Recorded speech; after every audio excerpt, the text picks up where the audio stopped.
ফাতেমা রাদিয়াল্লাহু তাআলা আনহা তো এটাই বলছিলেন, ইয়া মান শাম্মা তুরবাতা আহমদি ফাকাদ শাম্মা মিনাত তিবি গাওয়ালিয়া, যে মুহাম্মদুর রাসূলুল্লাহর কবরের মাটি একবার নাকে লাগাইছে ওর তো কিয়ামত পর্যন্ত কোনো গ্রানেরই দরকার হবে না। সত্য তো এটাই। আল্লাহর রাসূলও তো বলছে, জিবরিল আজিদু রিহা জান্নাহা, এইখানে জান্নাতের সুগরান পাইতেছি, বলতেছে জান্নাতের সুগরান না, ফেরাউনের কৃতদাসীর কবর থেকে বাহির হইতেছে।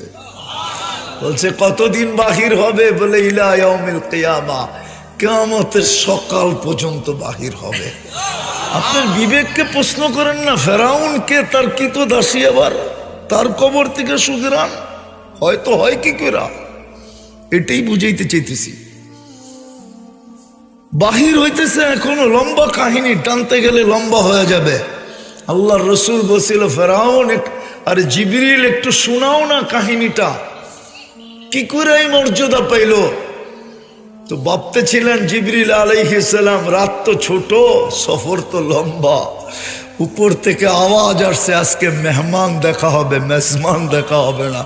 আজকে মেহমান দেখা হবে, রাত দেখা হবে না, আজকে মেহমান দেখা হবে আর কিচ্ছুই দেখা হবে না। মেহমান কি বলে এটা দেখো, বন্ধু কি চায় এটা দেখো জিবরিল, বাকি রাতটার দেখো না। আজকে তো বন্ধু আসতেছে বন্ধুর কাছে। তখন পুরা কাহিনী বলতেছে,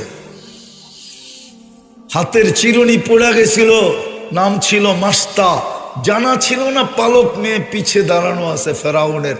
তো উঠাইতেছিলেন বিইসমি রব্বিল আলামিন, সমগ্র জগতের রবের নামে উঠাইলাম।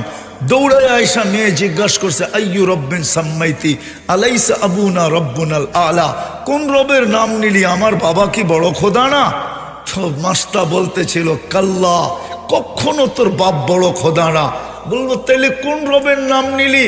কাল্লাদি রব্বি ওয়া রব্বাকি ওয়া রব্বা আবাকি ওয়া রব্বাল আলামিন, যিনি আমার রব, তোর বাপের রব, সমগ্র জগতের রব। মেয়ে তেলে বুগুনে জ্বলা উঠতে দেরি করে না, ছুটা গেছে বাপের কাছে, ফেরাউনের কাছে। বড়া মজলিসে জিজ্ঞাসা করছে, আবি আলাস্তা রব্বুনাল